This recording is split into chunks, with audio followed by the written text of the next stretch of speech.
Ageu, então. Ageu, capítulo 1, começando aí o livro de Ageu. Quem tem Bíblia aí, por favor? Estou tomando na garrafinha, tá, gente? Água agora na garrafinha. Ageu, então. Primeiro, vamos tentar entender Ageu. Ageu é um profeta que situa-se no contexto do chamado Império Medo-Persa, né? Que começou ali com Ciro II, na verdade, ou Ciro o Grande. Esse império começou ali com Ciro. E depois, no caso, subsequentemente, eu tenho reis, né? Como depois de Ciro, eu tenho o filho dele, depois entra um usurpador lá para tomar o lugar, mas aí logo sai, e aí entra Dario I, tá? Dario I é o contexto nosso aqui. Dario I ele vai ser rei de 522, 21 até 486 a.C., tudo isso antes de Cristo. Então, esse aqui é o período, acabaram o período babilônico, né, do cativeiro babilônico, em 538 a.C., e aí, então, 39, 38 a.C., e aí eu tenho o início desse império que eu falei, né, o Império Medo-Persa, tá? Tem o início desse império, tá bom? E aí tem o início, e aí logo depois eles querem começar a construir o segundo templo. Logo, por volta lá de 530, eles tentam construir o segundo templo, porque o primeiro templo, todo mundo sabe, foi destruído lá em 586 a.C., lá com o Império Babilônico, destruiu, né, o primeiro templo, né, e Jerusalém ficou arrasada e tal. Então, e agora eu tenho, eles tentam lançar os alicerces, né, do segundo templo em 530.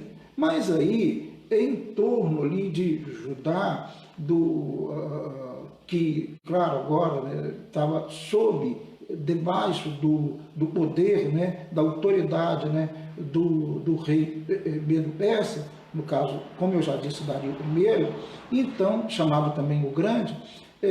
Então, eles não conseguem, porque eles estão ali, o reino de Judá, né, a área, né, pertencente a Judá, ali tentando, mas os vizinhos, né, os vizinhos ali ao redor se lançam contra de todas as formas, de todas as maneiras possíveis, e eles não permitem, né, que Judá então construa o seu segundo templo, tá? Então, para a construção, entenderam? Começa em 530 antes de Cristo, tudo aqui antes de Cristo. Dá uma parada e aí fica mais ou menos ali parado, mais ou menos 14, 15 anos, para eles reiniciar o templo, né? Porque eles não conseguem, os vizinhos não deixam, né? Os povos vizinhos ali não permitem isso, então dá aquela parada e fica parado, tal. E parece, o que parece pelo texto aqui de Ageu, é que o povo se acomoda. Então, o povo, o que eles começam a fazer? Eles começam a se preocupar com as suas próprias vidas, suas próprias casas, suas propriedades, seus bens, e simplesmente eles abandonam, eles não se interessam em construir o tal segundo templo, tá? Isso aí por volta do ano 521, 20, né? É o contexto aqui de Ageu, né? Então eles simplesmente param, não querem saber, não ligam, ficam preocupados com as suas belas casas, luxuosas casas, né? E deixam o templo de lado. Então, aí é que entra o profeta Ageu, né? Esse é o contexto do profeta Ageu. Aí ele entra nesse momento aí, né? Então, eu tenho o tempo histórico. Qual é o tempo histórico, então? Em torno de 520 a.C. começa a construção do segundo templo. Eu estou aí no contexto geográfico do grande Império Medo-Persa, né? Porque a Média uniu-se à Pérsia e aí nós temos, ficou um grande império, né? Um grande império mesmo, né? Que vai mais ou menos na fronteira com a Índia, até toma toda a área, né, a Arábia, né, aquelas regiões todas ali, a atual Turquia, Ásia Menor chamada, né, Oriente Médio ali, aquelas áreas todas ali, e vai e adentra um pouco lá na Grécia. Então, é um império muito grande mesmo. Tá? Então, esse é o contexto geográfico desse momento aí, histórico aí. Tá? E é claro, né, o Judá não tinha voltado, todo mundo sabe também, um detalhe bem importante para introduzir ao estudo do livro de Ageu, é que em 538 antes de Cristo, a gente sabe que logo assim que Ciro, em 39 e 38, que Ciro entrou, conquistou a Babilônia, nós sabemos que um ano depois, mais ou menos, o povo de Judá é liberado para voltar, né? Isso aí também é outra coisa que devemos pontuar. Eles voltam com Zorobabel, Josué, que é o sacerdote, e então eles voltam com uma turma muito grande. Nós temos agora, no contexto de Ageu, nós temos mais ou menos em torno aí, nós temos mais vamos colocar aí, mais de 50 mil judeus ali na região. Certamente mais de 50 mil judeus na região ali de Judá, tá? Bom, é isso daí. Então, eu penso que esse deve ser o contexto, é uma introdução ao estudo do livro de Ageu, tá? Depois, é claro que isso tudo que eu estou falando aqui, depois você pode ver detalhes, depois vai ficar gravado. É muito importante o irmão, a irmã, estar aqui presente, estar ao vivo. Lógico que é, lógico, né? Por isso que é live, né? É ao vivo, né? É bom para os irmãos ir acompanhando e lendo. Mas depois, caso o irmão,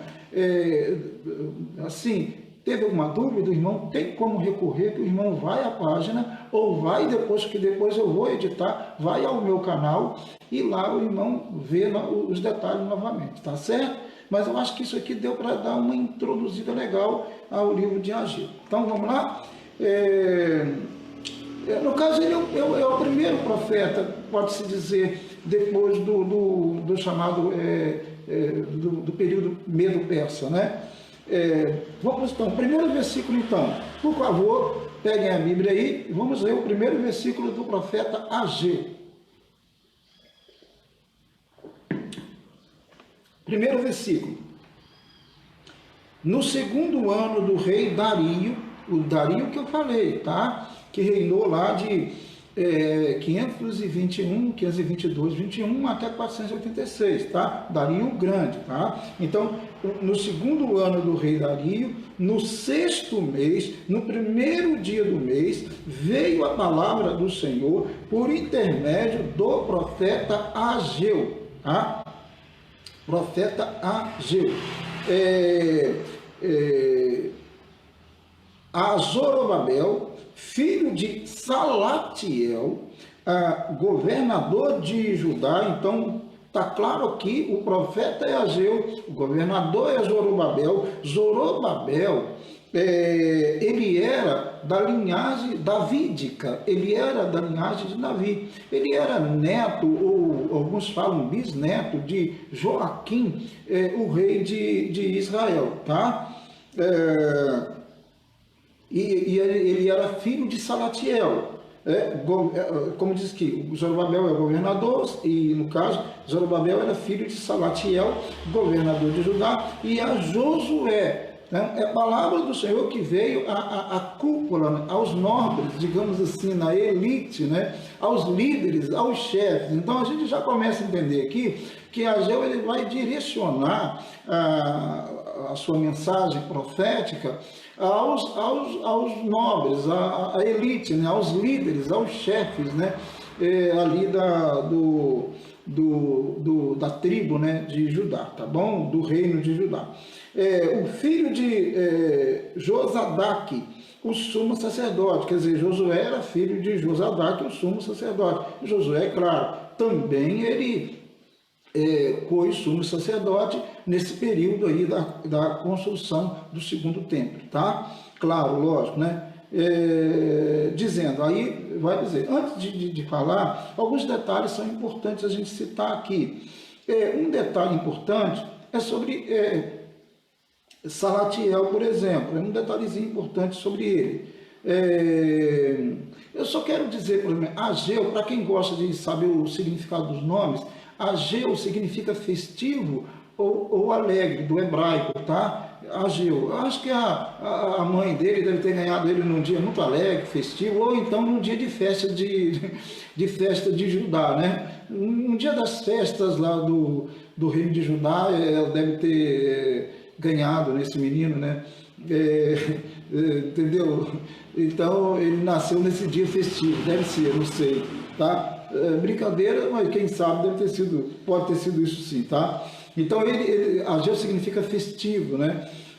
Alegre, né? Muito bem. Vamos continuar aqui, né, no que eu estava falando. A questão de Salatiel. Lá em 1 Crônicas 3:19, está dizendo que Zorobabel, no caso, dá a entender que Zorobabel é filho de Pedaías, né? É o que dá a entender lá em 1 Crônica 3:19. A explicação disso seria que, no caso, Salatiel teria, no caso, morrido, né? E Pedaías, irmão de Salatiel, teria assumido, então, a viúva, e Zorobabel, então, legalmente, pela lei do levirato, seria filho de Salatiel, tá? Basicamente isso, a lei do levirato aqui, alguns entendem isso, por isso alguns explicam assim, né, que 1 Crônica diz, lá em 1 Crônica diz, 3:19, diz que Pedaías é que é o pai de Zorobabel, sendo que aqui diz que é Salatiel, tá? Então, o que pode ser explicado é isso, tá? É uma explicação bem lógica, né? Que, no caso, Salatiel teria morrido, o seu irmão teria assumido, então, a viúva, né? E aí, então, nasceu Zorobabel, tá? Que aqui é chamado filho de Salatiel, porque legalmente, na lei do levirato, Zorobabel, se isso aconteceu de fato, Zorobabel realmente era considerado filho de Salatiel e não de Pedaías, tá? É só uma explicaçãozinha para quem está lendo aí, de repente pode ler lá em 1 Crônica, entender que aqui deveria ser Pedaías, e aí fica uma explicaçãozinha, não, que está certo, se isso de fato aconteceu. É uma explicação, tá? Que até é lógica, tá bom? Para ter isso aqui, essa diferença aqui de informação, tá bom? Depois você pode, como eu disse, voltar e tentar entender isso pelo vídeo mesmo, né? Revendo o vídeo, tá certo? O que eu expliquei aqui. Bom, é isso daí, basicamente isso daqui que eu tenho de informações aqui desse primeiro versículo. Você vê que nesse primeiro versículo eu tenho o rei Dario, eu tenho aqui Ageu como profeta, eu tenho Zorobabel como o governador de Judá, e também a informação de que isso é importante, lógico, que ele faz parte da linhagem davídica. Isso mostra também que a linhagem davídica ela continua, ou seja, de Davi, né? A família, né? A descendência de Davi, né? Que continua e que deve chegar normalmente até José e Maria lá e consequentemente Cristo, né? Então essa família que vem desde, claro, Noé, Sem, Abraão, Davi e tal, essa família ela vai continuar até trazer o Cristo ao mundo, né? Deus ele vai proteger essa família, né? Eu falo aqui família a tribo de Judá, e a família aí específica davídica aí, tá? Ele vai proteger, porque dessa família do rei Davi vai vir o Cristo, o Messias, tá bom? Então isso aí teria que acontecer. E outra coisa também, um detalhe importante aqui também, é em relação a Josué. Josué, no caso, é o sacerdote. Então, Josué, ele vai ser o primeiro sacerdote a realmente oficiar, digamos assim, ou realizar como sumo sacerdote sacrifícios, né, no segundo templo, tá bom? Lembrando que nós estamos aqui no contexto da construção do segundo templo. Isso é muito importante, tá? Certinho? Então, lemos o primeiro texto aí, a gente já teve muitas informações. Outra coisa também interessante lembrar é que Josué ele vem da linhagem de Zadok, né, que é o sumo sacerdote, bem lá atrás, tá bom? São detalhes, né? Detalhes para entender o texto, tá certo? Bom, então qual é o grande problema aqui? Vamos ver agora a mensagem que Ageu transmite ao povo de Judá. Né? O que ele está transmitindo? Lembrando também, é importante sabermos que Judá agora está na sua terra, tá? Já informei isso, e é bom que saibamos que ele está na sua terra. Nós estamos no contexto do Império Medo-Persa, como eu também falei, e Judá é submisso, né, ao Império Medo-Persa, tá? Mas ele tem o espaçozinho dele lá, tá? E tem um governador lá, que no caso aqui é Zorobabel, tá? O verso 2 agora, quem está acompanhando, vamos lendo. Assim fala o Senhor dos Exércitos. Este povo diz, não veio ainda o tempo em que a casa do Senhor deve ser edificada. Olha bem, ele está dizendo, o profeta está falando assim, Deus falando através do profeta, claro, né? Este povo diz, né? Então, o povo fala, o que o povo está falando, né? Ele está dando desculpas aqui, né? O povo está dando desculpas. Então, o que ele está falando? Não veio ainda o tempo em que a casa do Senhor deve ser o quê? Edificada. Ou seja, não está o povo falava assim, não está na hora ainda da gente construir aí a casa do Senhor, o segundo templo, não está na hora ainda. É isso que o povo falava, tá? Muitas vezes nós também, lamentavelmente, falamos que não está na hora disso, não está na hora daquilo e tal, quando na verdade nós só deveríamos entender o tempo de Deus, a hora certa de Deus, para nós fazermos as coisas. E o negócio é entender, se for claro de Deus, né? Nesse caso aqui, a construção do segundo templo, segundo a ótica do povo de Judá, não estava no tempo ainda, tá? Não estava ainda no tempo. Segundo a ótica do rei de Judá, não estava. Olha bem, mas aí o interessante é que o profeta, claro, né, na mensagem do Senhor, ele vai questionar esse negócio. Porque como é que pode? Não está na hora de fazer isso, mas está na hora de fazer aquilo. Então é isso que o profeta vai começar a trabalhar aqui com o povo de Judá. Deu para entender? O povo está dando desculpa para não construir o segundo templo. Entendeu? É isso. Ponto. Está dando desculpa para não fazer a vontade de Deus, para não cuidar das coisas espirituais. E tem muitas pessoas que fazem isso, né? Vão dando tempo, não está na hora de eu me dedicar a isso, não está na hora de eu me dedicar àquilo, não está na hora de eu me envolver no trabalho do Senhor, ou nas coisas do Senhor, ou sei lá, né? As pessoas vão dando desculpa, né? Por exemplo, tem um ministério na igreja que a pessoa poderia participar, poderia ser ativa, mas não está na hora ainda, né?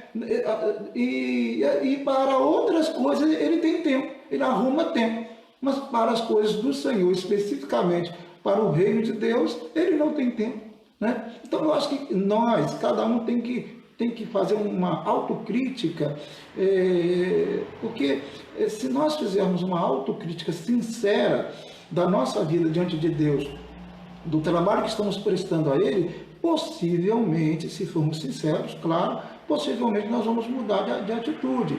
E especialmente agora nessa pandemia, nós vamos nos despertar em vez de nos acomodar, nós vamos nos despertar e ficarmos orando a Deus para voltarmos às nossas atividades, para que nós possamos fazer o que não fazíamos, né? Viver de acordo com a vontade de Deus, e não com a nossa própria vontade, porque nós arrumamos tempo para tudo, meu Deus.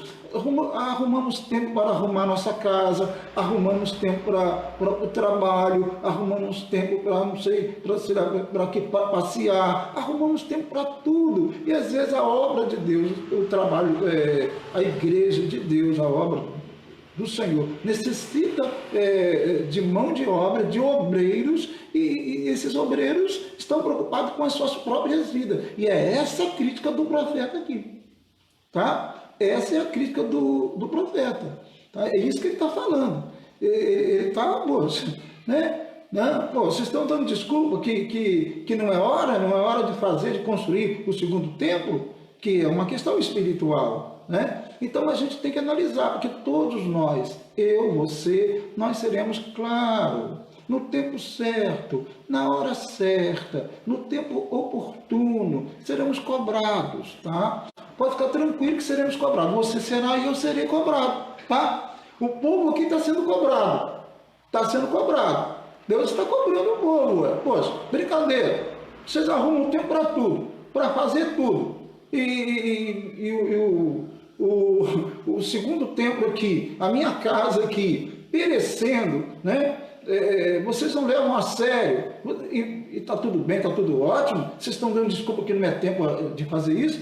Brincadeira, né? Então é isso daí, eu acho que a gente tem que pensar, temos que analisar, você tem, eu tenho, né? O pastor fala, o pastor ensina, mas ele não pode obrigar ninguém não, ele só pode ensinar e dar, assim, lançar umas ideias, tá? Lançar umas ideias aí, né? Toma cuidado, porque vem o tempo em que Deus cobra, né? Ele cobra porque ele nos deu condição de fazer alguma coisa.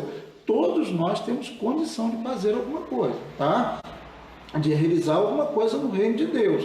Todos nós temos capacidades mentais e de fazer alguma coisa, de produzir no reino dele, na igreja dele, né? A igreja dele se movimenta na sociedade, a igreja dele se movimenta na comunidade. E são os obreiros que fazem isso, tá? São os obreiros, você, eu, é isso daí. Bom, tá aí. Bom, então já entenderam aqui que o povo está dando desculpa. Então vamos ver o que a mensagem, claro, continua. Vamos ver lá, verso 3 aí de Ageu, por favor, tá? Lendo as escrituras aí, Bíblia aberta. Tem gente que fica assim, fica meio desanimado de estudos assim. É porque não pega a Bíblia e lê. Porque se pegar a Bíblia e ler e acompanhar, ele vai gostar e vai acabar gostando de Bíblia, tá? Aliás, é muito estranho, né? Cristão que não gosta de Bíblia, né? Muito estranho, fala sério, né? Tá brincando. Mas vamos lá. Verso 3, então. Veio, pois, a palavra do Senhor por intermédio do profeta Ageu. O hebraico tem muito isso, né? O hebraico repete muito, né? No nosso português aqui, se fizermos isso, o pessoal fica criticando, está tendo redundância, tal. Mas o hebraico tem muito isso. Ele repete os nomes, repete as frases, para poder o pessoal memorizar mesmo, né? É estratégico isso, né? Então veio, pois, a palavra do Senhor por intermédio do profeta Ageu, dizendo, aí já vem agora o verso 4, né? Eu disse que nós vamos até, se assim um bondoso Deus permitir, até umas 10 horas, tá? Então mais uns 10 minutinhos aí de palavra de Deus sendo meditada aqui nesse dia, tá bom? Bom, acaso é tempo de habitardes vós em casas apaneiladas? Olha bem, apaineladas, que coisa, né? Que nome, meu Deus do céu! Mas é um nome tão simples o sentido dele, que vem de painel, né? Na verdade, o que está querendo dizer é casas enfeitadas, luxuosas. Quer ver? Uma outra tradução aqui, vou pegar uma outra tradução, a NVI, por exemplo. Quer ver? Vamos ver o que ela diz aqui. NVI, acaso é tempo de vocês morarem em casas de fino acabamento? Olha bem, viu? A NVI, ela tem essa vantagem que muitos textos aí ela facilita, né, para quem está lendo. Ó. É tempo de morar em casas de fino acabamento, né, casas enfeitadas, luxuosas, né, enquanto a minha casa continua destruída, viu? O sentido aqui de apaineladas, que vem de painel, que na verdade é uma ideia do hebraico, né, uma palavra do hebraico, que é essa ideia mesmo de casa luxuosa, né, casa de fino trato, né, cuidado extremo com a casa, né. E aí ele diz, enquanto esta casa permanece em ruínas, né, ou seja, enquanto a casa do Senhor permanece destruída, é isso daí. Então o profeta aqui faz uma pergunta.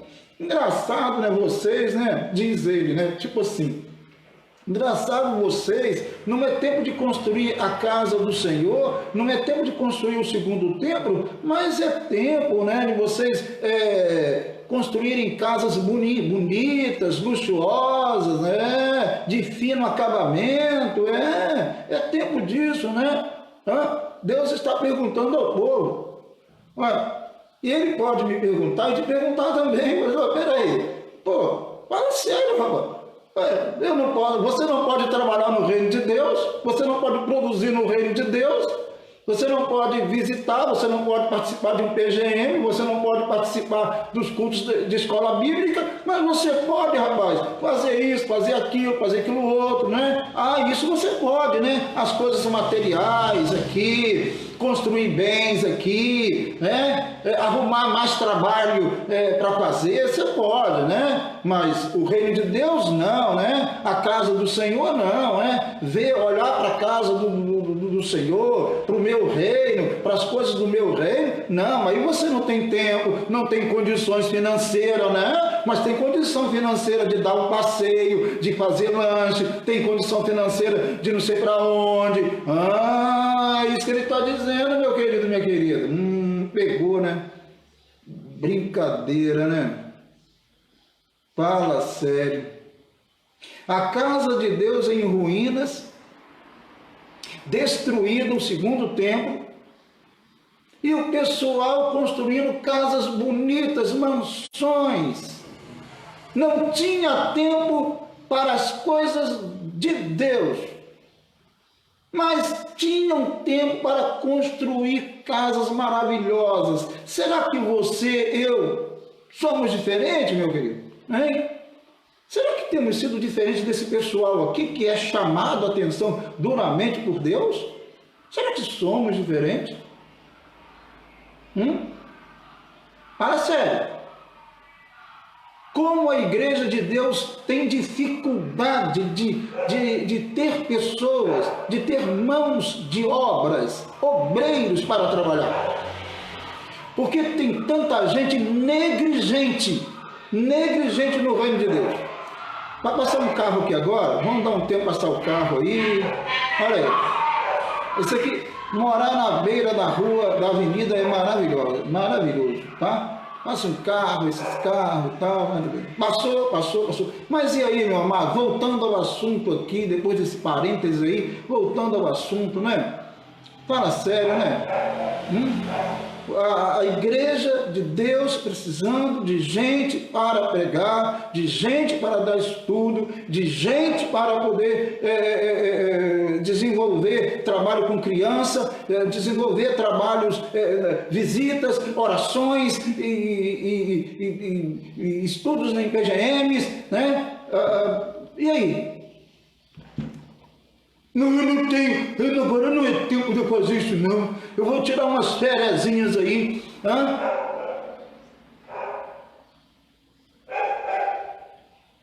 Tá brincando, né? Tá brincando com Deus, não tá não? Tá brincando com coisa séria, não tá não?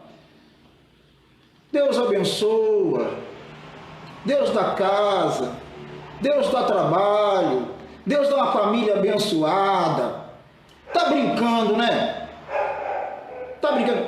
Os próximos versículos você vai entender perfeitamente o que eu estou falando. Porque Deus vai exatamente dizer, Ele vai mostrar que Ele tem o controle de tudo. Se você tem uma casa, é porque Ele deu essa casa. Se você tem filhos, é porque Ele deu esses filhos. Se você tem um emprego, trabalho, condições de saúde para trabalhar, é porque Ele te deu. Porque se Ele quiser, Ele tira tudo. Ah, mas Ele não faz isso, Deus é amor, está brincando comigo. Quem conhece a história bíblica sabe muito bem, que não é bem assim não, porque Deus é justo. E não foi uma e nem duas vezes que Ele interviu como Ele está intervindo agora, né? Para chamar a atenção do povo, para olhar para as coisas dele, porque o povo, na verdade, esqueceu das coisas dele. Será que essa situação do coronavírus, né? Será que essa pandemia, será que não é mais do que falar ao mundo, falar muito mais à igreja de Cristo? Será que não é que Deus não está de alguma forma falando alguma coisa muito seriamente à igreja dele? Em como ela vive, em como ela tem vivido? Será que não? Pensemos aí, pensemos. Será que a igreja ser retirada dos seus templos, será que é à toa? Será que de alguma forma Deus não está chamando a nossa atenção para viver e ser igreja em todos os ambientes, inclusive, claro, no templo, também no templo, mas em todos os ambientes?